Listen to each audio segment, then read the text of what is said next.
Rafim-pampianarana vaovao tsy manara-dalàna ho ny député Totosoa Andriamampandry.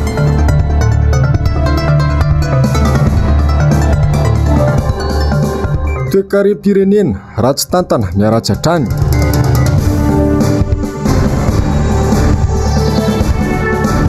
Tsy fampiany teti-bolan'ny CENI ny mpitondra no ahina tsy vonona iroso amin'ny fifidianana ho ny SVM. Alarobia fatelopolon'ny volana novambra taona 2024 manatitra ny arahaba indray tompo-kilasy tompoky vavy tonga soa ato anatin'ny fotoana ny fampahalalam-baovao hakomanasana mpanajana ny tenako anaraka izany hatramin'ny farany. Vaovao ny politika sy ny raharam-pirenena avy hatrany no isataratsika ny fampahalalam-baovao miayay any amin'ny tsy fahavonona ny fitondrana iroso amin'ny fifidianana ny antoko SVM.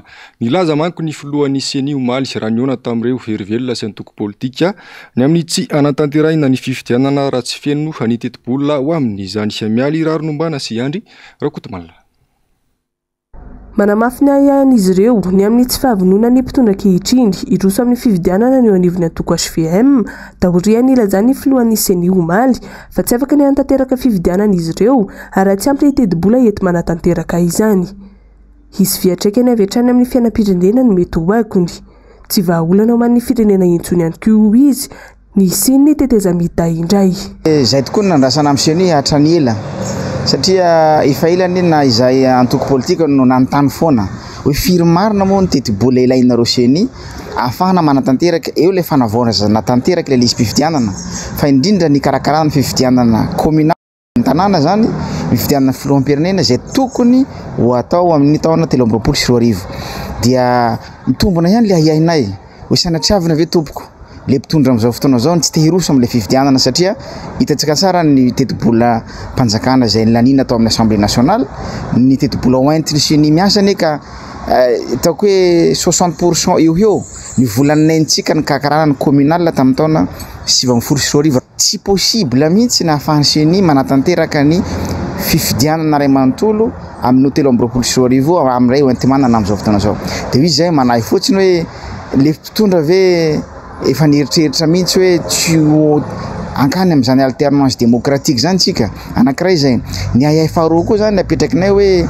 inona tokoa ny atahoran'ny CENI raha ohatra ka zay ny zavatra misy tsy miteny mivantana amin'ny prime ministre na président république hoe izahay dia manana an'izay autonomie izay ka raha ohatra tsy mety aminareo dia tokony ametra-pialanana CENI rehefa hitany zavatra ataon'ny gouvernement tsy fanaraka amin'ny zavatra netretiny tokony miala fotsiny izy satria izay ny antony ametrahana an'zareo ao hitaky ny fahaleovantena ara-bola ary hitaky ny fahaleovantena zareo amin'ny karakarana ny pitsopitso ny fifidianana ity.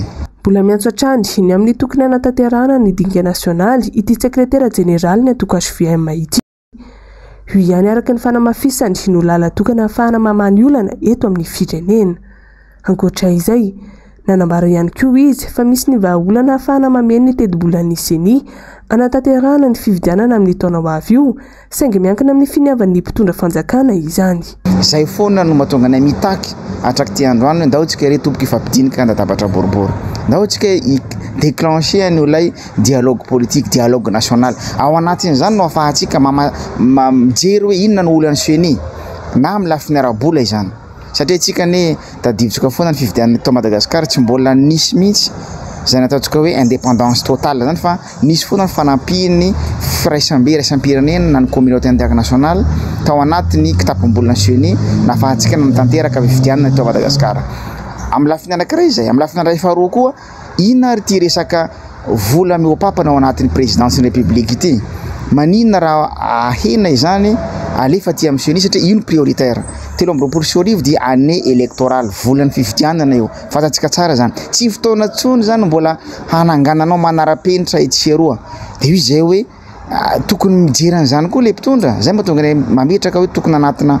firesahana no ahafahantsika mamaritra satria ainy dehibe ny firenena ny fifidianana raha sanatsiavina ka tsy tomombana araka tokony ho izy ny fifidianana amin'ny taona 2024 dia mazava ho azy miteraka korontana eto Madagasikara zany hitra anatina teteza mety indray mandeha tsika tsy tsara ho an'ny firenena zany tompoko. Raha tsy ahivina nanambara ihany koa nisy olombavamboaka Mamirabenirina voatselakory izay fa atao izay isiny teteza mita raha ny zava-miseho no jerena.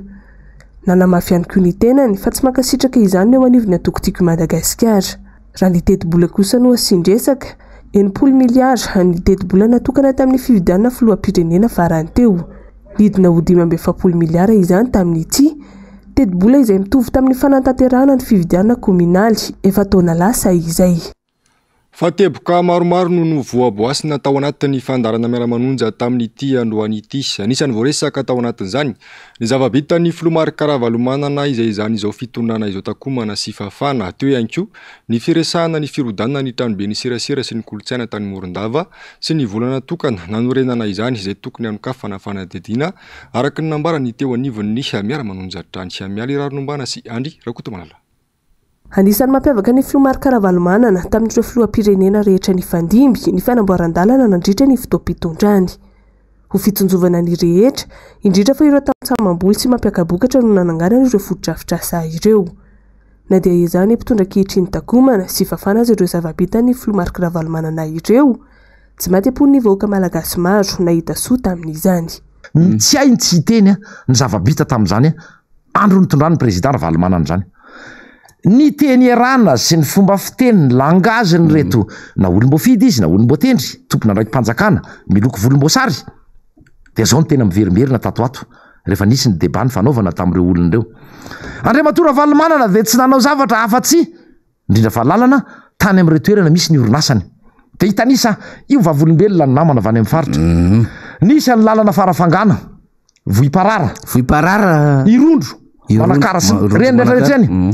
Nisy tia koa ve tany amin'ireny toerany ireny ny RN 7 ny RN 4 ny RN 6 ny RN 7 zany motsinina dia tia makany Toliara atapony Orombe nahita tia koa tany atapony Orombe tany ve isika fa raha nandeha tamin'izany lalana zany ny malagasy namana na ny vahiny dia toy ireny manao Paris Dakar ireny samy mandeha samy mitady mba hatongavana ny Toliara satria tapy tanety-ngazana araka ny teny koa resaka sady mianatra navigation dia mandeha gauche mandeha droite fa mifanena rehefa any loloany vita somatsara zany lalana mapolipolo ny kilometatra. Misy ity koa ve eny misy orinasa vondrona an'ny orinasan'ny président Ravalomanana ve tany tsy any irery iny lalana pirenena fahaenina indreva ty Ambondromamy mandrapatonga any mandalo iny makany avaratra iny zany aiza ho aiza eny an-dalana eny misy ity koa. Dia maromaro izy ato fa tsotsaroko mantsy ty reny tatezana lapon tany ivoloina reny izay tamin'ny andron'Andriamatoa Filoha Dideratsiraka natao vonjy maika teo ary lasa définitif lay pont flottant sady milahatra ianao no mandovola 2004 zany tany hoany dia efa vita ny zavatra rehetra ny tiako atongavana dia izao tsy marina le filazana nanao hoe tsy nanao ninina ny fitondrana ny fandimy teto indrindra ny fitondrana Ravalomanana raha tsy akaiky fifidianana. Ny resaka mikasika ny firodana ilay tranobe ny serasera sy ny kolontsaina tany Morondava faritra Menabe tamin'ny asabotsy lasa teo ihany koa ny fandarana miara-manonja. Foto-drafitrasa nandaniana vola 7.7 tapitrisa ariary. Nahitsy ny mpamaka fakara politika fa ny Razafy Manadany raha nilaza fa tsy voasamba no nanao kitotoa tamin'ny fanorenana foto-drafitrasa tahaka izao ity fitondrana ity. Irairaina ny hoe manara-penitra kanefa tsy izany velively no zava-misy. Tsara anokafana fanadihadiana lalina ny mikasika ireny zava-bitako totoa ireny ho hiatrany ny voalaza. Izany afaka manazava ny tony dia ry le izy eo amin'izay le trano mahery be hono ny orana tany dia ninjera le trano dia ny olona avy amin'ny Morondava ny teny satria izy io somary mikisaka kely hoe tsisy orana angeta tiako izay range miandro orana e dia orana tay zara ny nampianjeran'ity trano ity fa zao zany ny construction mpanjakana trano efa nisy tafo ity zany dia fort heureusement tsisy olona tao anatiny tao fa raha ohatra ka nisy olona tao Andriamanitra anao zava-doza ary tsy tirerenge no hoe construction nataon'le fanjakana kitotoa efa nahitsika tontomota hoe taiza le construction ny tolilalila le trano zandary sy ny sisa dia taiza le lalana pavesy ny rehetrarehetra zay ratsy ary na ny foloara moa nahita hoe miala tsy Paul tany amin'le lalana mihazo anosy be Elville iny le avy aty anininy any amin'ny tanàna iny dia miodina aty Atramanjara aty fa senina tsy 5 na 6 fa 300 cm dia apetratsika fantaniana par rapport amin'izay io zavatra natsangan'izy ireo io zany zavatra tsisy normal daholo io fa maika anenjika fotsiny amin'le sary de eto zanytsika mbola veritsika ihany izy tontomota satria nazo resaka jiramaty eo de efa mitoy le fanadihadiana de veritsika kosa fa tokony hijoro ny transparency international satria efa nisy fotoana zareo nanao fanadihadiana momba ny EPP zay mitritra donc zany tsika zany mieritreritra satria zay no asany transparency international raha ohatra ka nisy risque na corruption tao de mba tsara ihany mba mahafantatra an'izay ho an'izay afaka manao fanadihadiana. Vaovao ny toe-karena kosa indray Nickel 5.7 tonna ary cobalt 5.7 tonna isan-taona no mivoaka avy eto Madagasikara ka mahatonga antsika ho firenena fahadimy mpanondrana ireo akora ireo hamanera-tany. Isan'ny mpampidi-bola vahiny betsaka ho antsika ny fitrandrana ny nickel sy ny cobalt izay kirakirain'ny orinasa Ambatovy tonga teto amintsika tamin'ny taona 7.4 ary namokatra izany nanomboka tamin'ny taona 12.4 tafakatra tany amin'ny $5.30 tapitrisa isan-taona ny vola ampidirina ao anatin'ny kitapom-bola malagasy ao amin'izany fanampanazavana makasika izay. Akora anaovana vitsy na arafesina na acier inoxydable 5.0 isan-jato amin'ny famokarana nickel maniran-tany. Isan'izany ohatra ny firavaka. Ny 5 isan-jato indray anaovana batterie électrique. Ny cobalt ihany koa dia anaovana batterie électrique toy ireny fampiasa amin'ny finday ireny ary ampiasaina amina teknôlôjia avolenta na haute technologie. Ny tentina $20 miliara ny fampiasam-bola na nanganana fototra-fitrasa tamin'izany. Ary isan'ny fampiasam-bola ambony indrindra eto Madagasikara. Ao Moramanga ny famokarana, any Toamasina kosa ny fikirakirana sy ny fanadiovana rehetra. Madagasikara no mianika ny 3 isan-jato amin'ny nickel sy ny cobalt eo amin'ny tsena iraisam-pirenena. Ny orinasa aziatika no anisan'ny mandray ny vokatra Ambatovy. Manodidina 5.3 tonna isan-taona ny famokarana nickel ary 503 tonna kosa ny vokatra cobalt.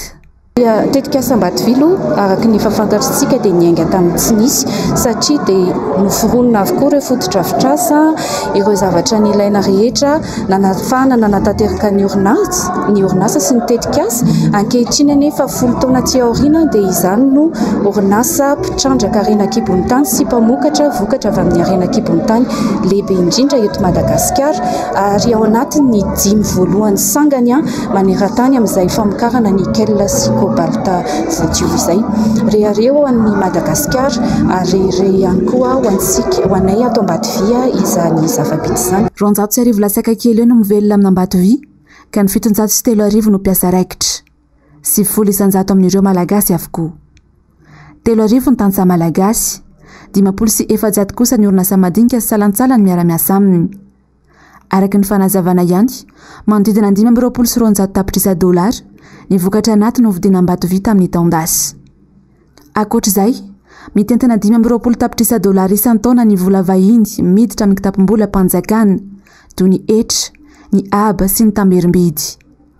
Manoloan'ireo dia nahazo ny label malagasy ny antsika avy amin'ny syndika ny orinasa eto Madagasikara na ny simy Ambatovy izay nanamarika ny 10 taona namokarana nickel sy cobalt.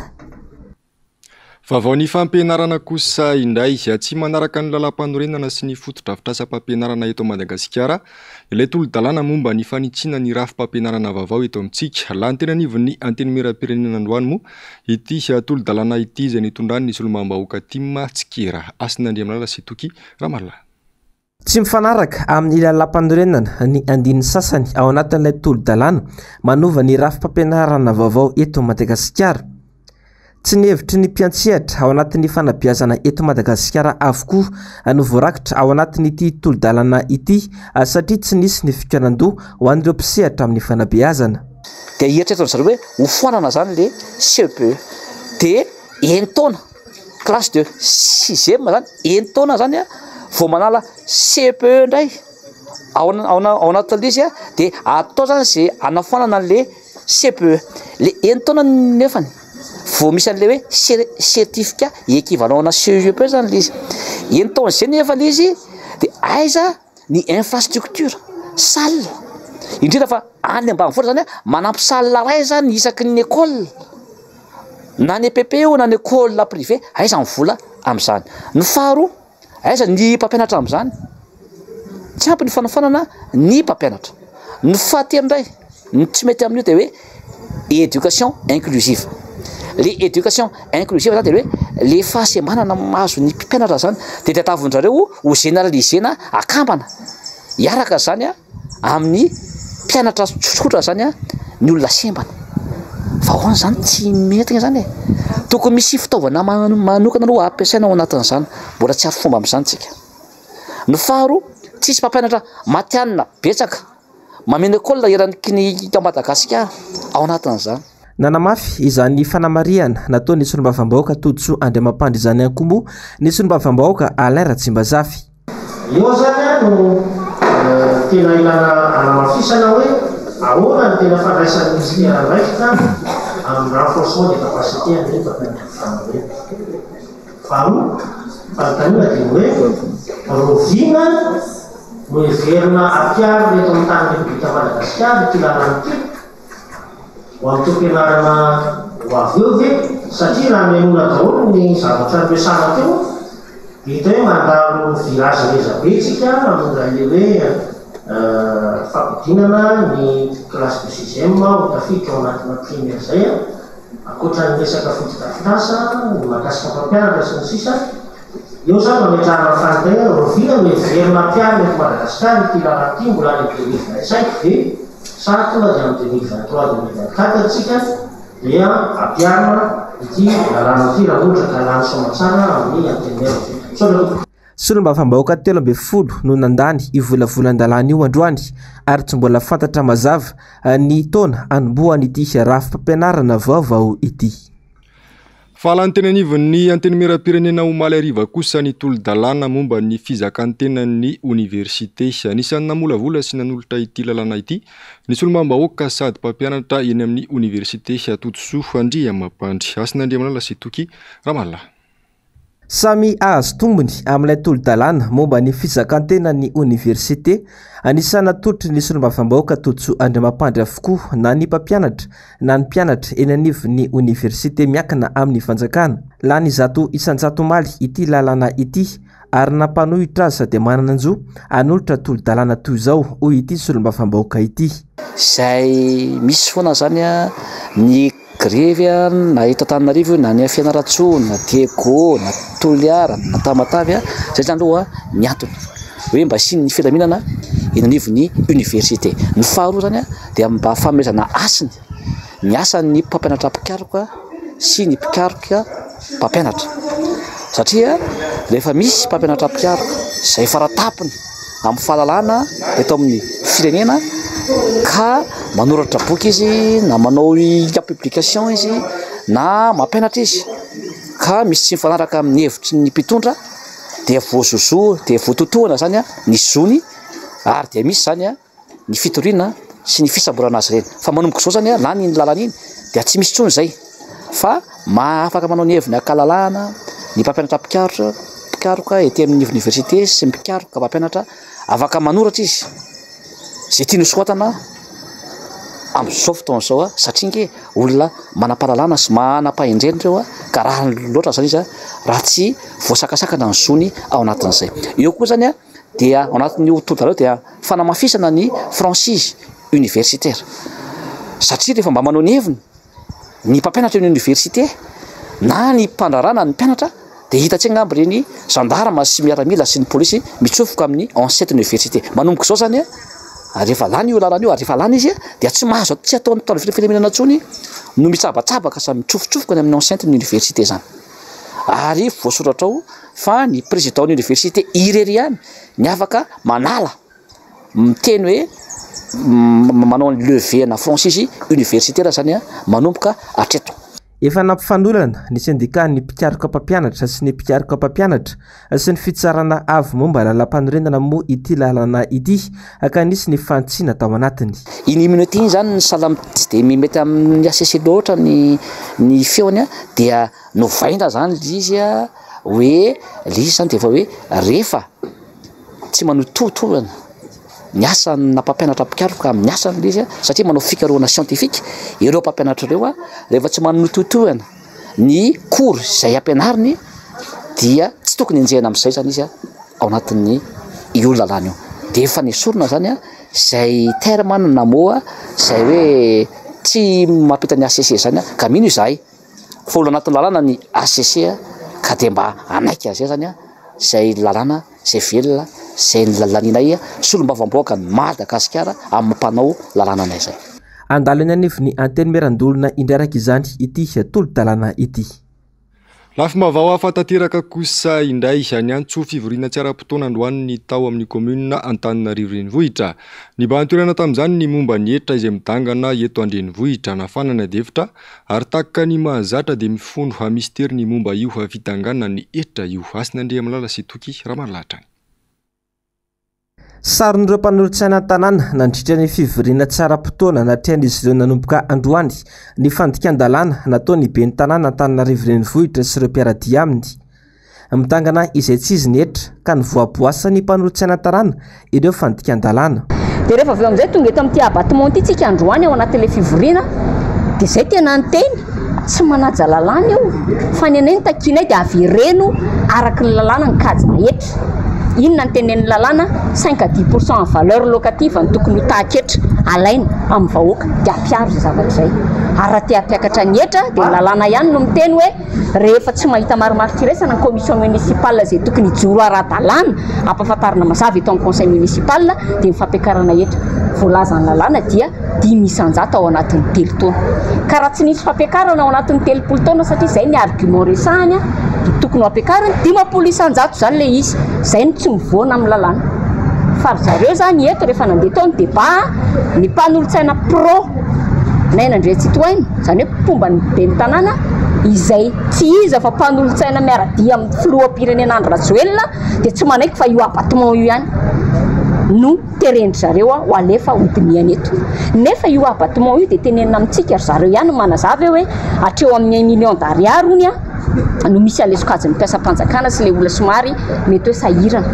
Fa le ambony hony reo hony zany mety hoe tsy menimenina firy le retilety ambony zany. Menimenina daholo ny olona rehetrarehetra to na ny kely na ny lehibe na manana na manitra. Disy fandroany indray ny ben'ny tanàna hoy ny antoko humaniste écologiste. Mila verina diniana io resaka fandoavan-kitra io raha ny fanazavana. Diso ny ben'ny tanàna tamin'ny herintaona izy dia efa diso dia izay no namono afo no le abattement tamin'ny volana febroary. Herintaona teoriana mbola diso indray izy dia izahay indray mbola atsony manao abattement amin'ity indray mitoraka ity.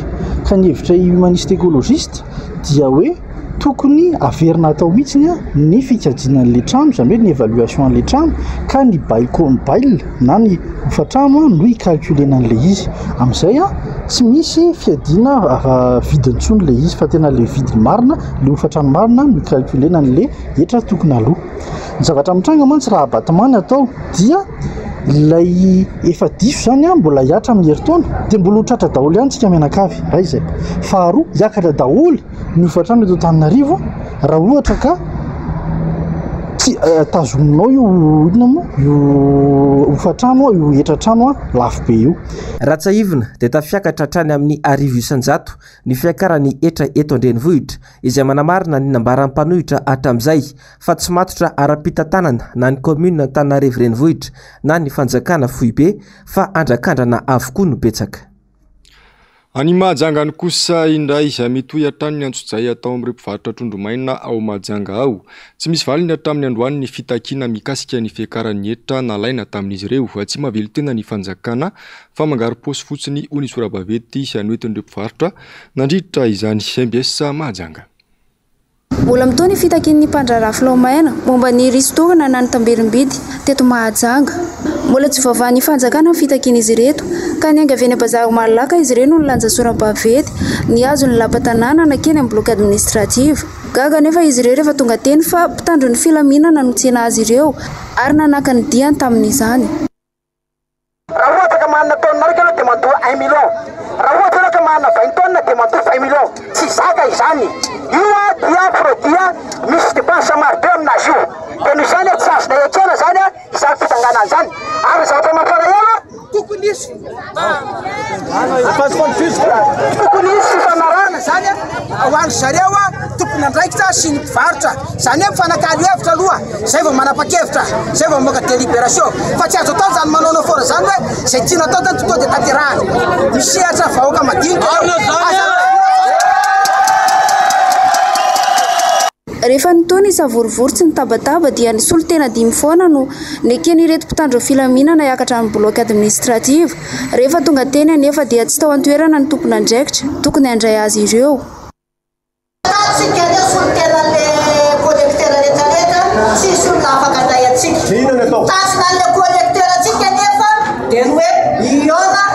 hitady vahaolana mba manazonazao ka niverindalana tsy hoverintsika izany reo a fa misy solotena itsika milaza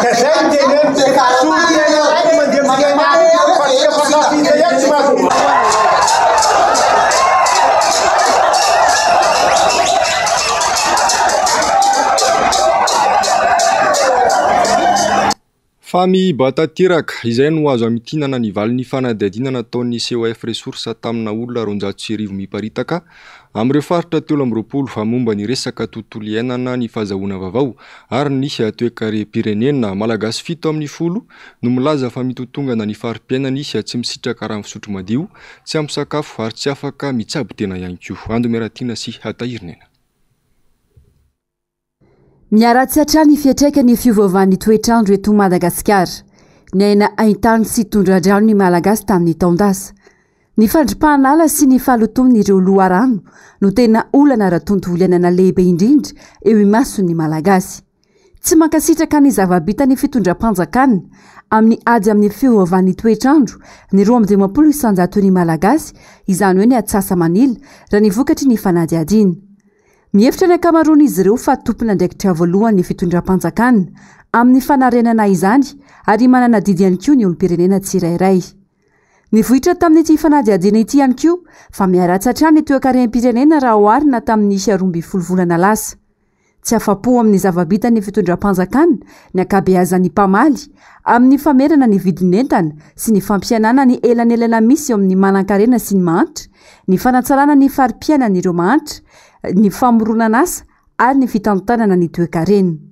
Manodidina ny 2.7 ny olom-pirenena izany hoe 420 isanjaton'ny malagasy izany no manamafy fa ratsy ny toe-karem-pirenena raha oharina tamin'ny 12 volana lasa izay.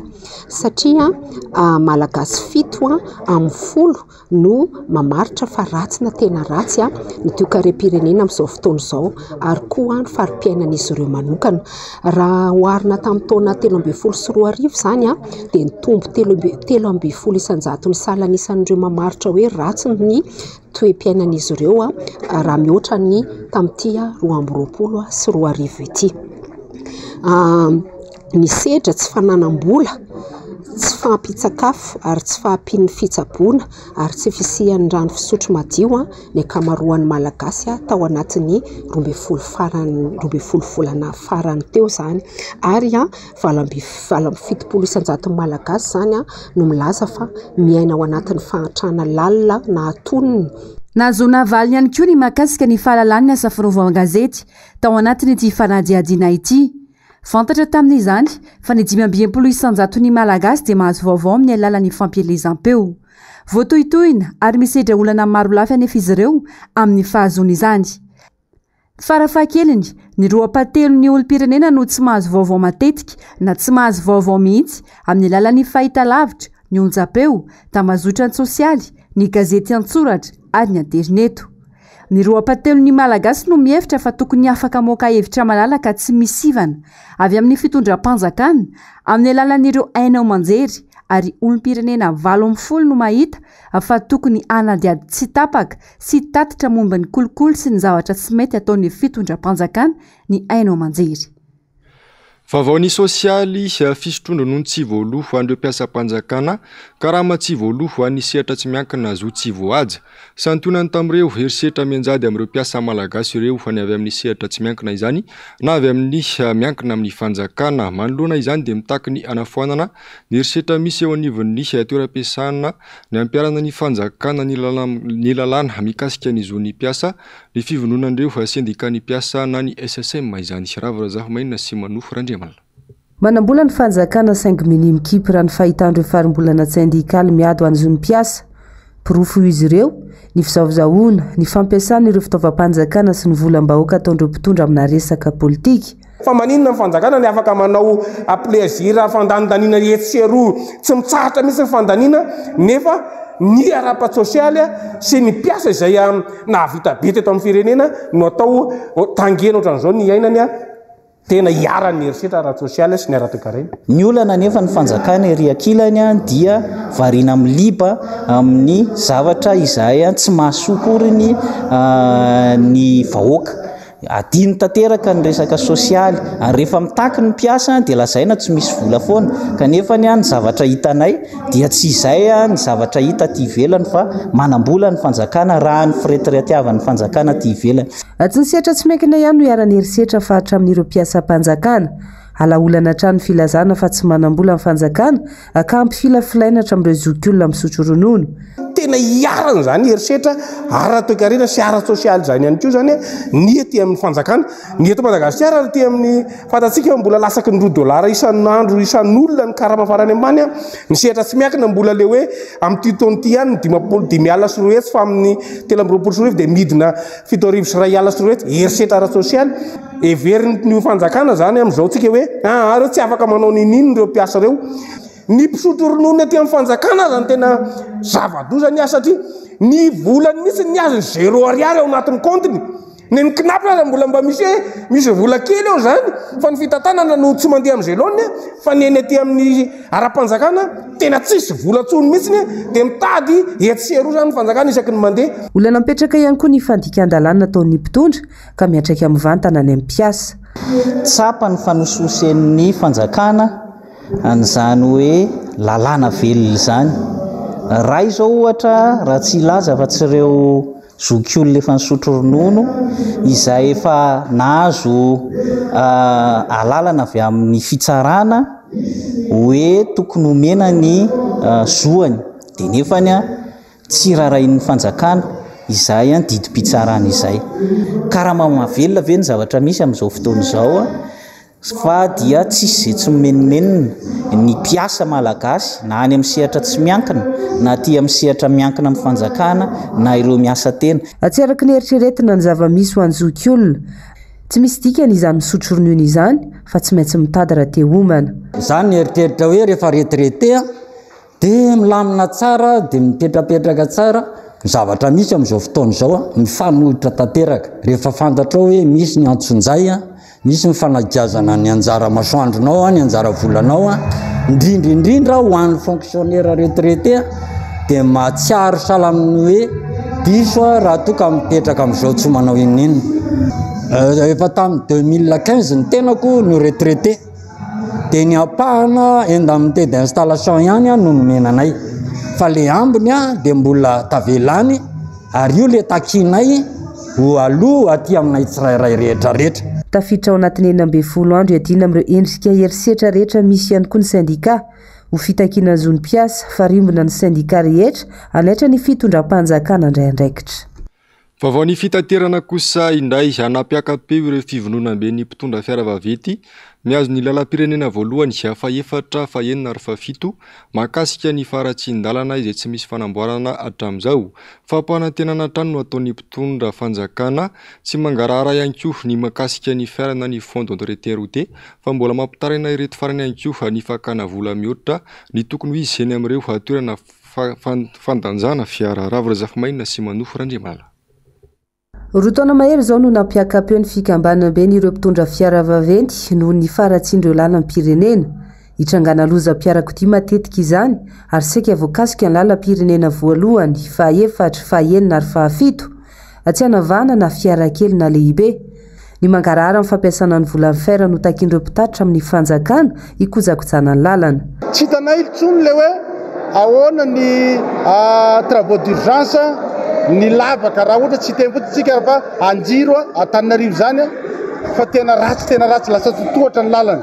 Firy ny conteneur mivadika eto amin'ireo toeranareo, firy ny vaky tomobile mandeha amin'ireo toeranareo zay transporteur no mizakany fa tiantoko any amin'le routier no mandeha amin'ny tsy lalana. Zay anaovanay tabataba mihitsy angamba raha zay ny filazana azy ho an'ny fanjakana mandeha amin'ny lala mazava.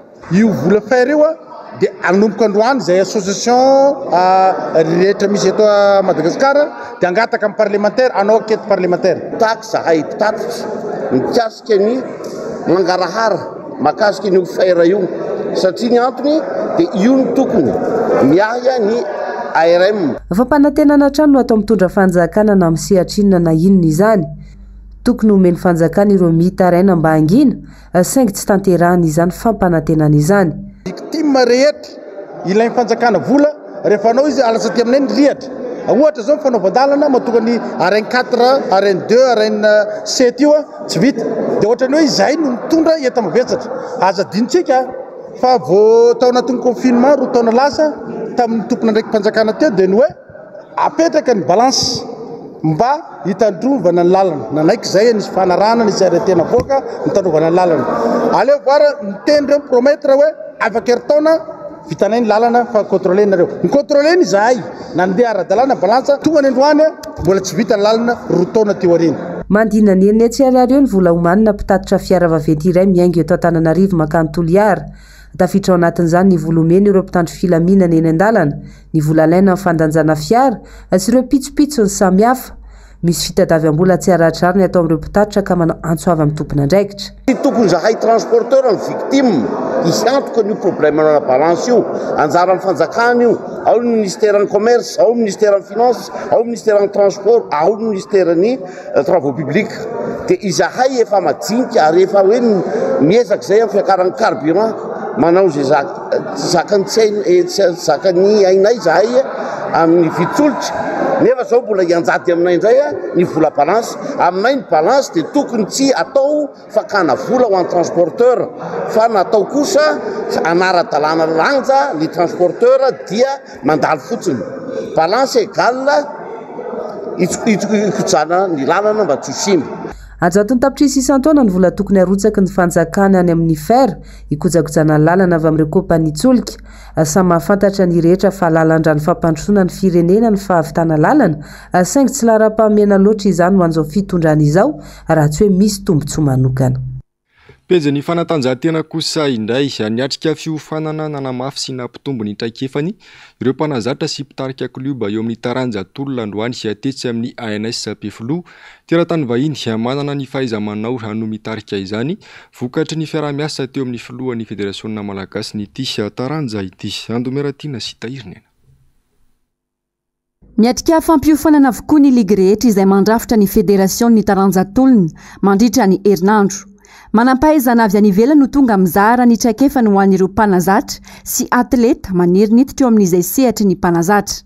Anamafy sy ampiakatra ny lenta sy ny fahaiza-manao ny mpikatroka izany.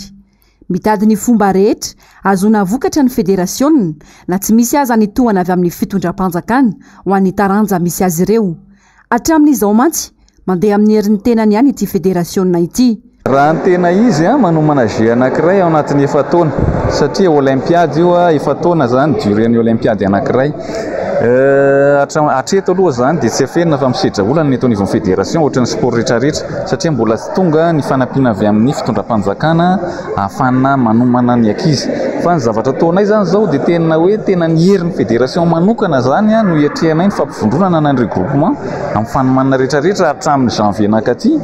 Ary ny ahatongavan'ireto expert reto zany dia fiaraha-miasa sy ny fakafatarana manokana aminay sy ny partenariat izay mipetraka eo anivon'ny fédération francophone sy ny fédération française. Zay zany reto hitantsika reto ka eto zany dia mitodika manokana amin'ny ministère ny jeunesse et sport sy ny fitondram-panjakana mba ho aktivena arak'izay azo atao faran'izay aingana ny moyen ahafahana miatrika ny fanomana tena ny ankizy satria ny fanomanana ihany zany no azontsika vokatra sisy ny kisendrasendra na ny hoe surprise ohatrohatran'izay na ny miracle fa fanomanana. Natonga solitena miatrika ity fampiofanana ity ny avy amin'ny faritry Iorombe.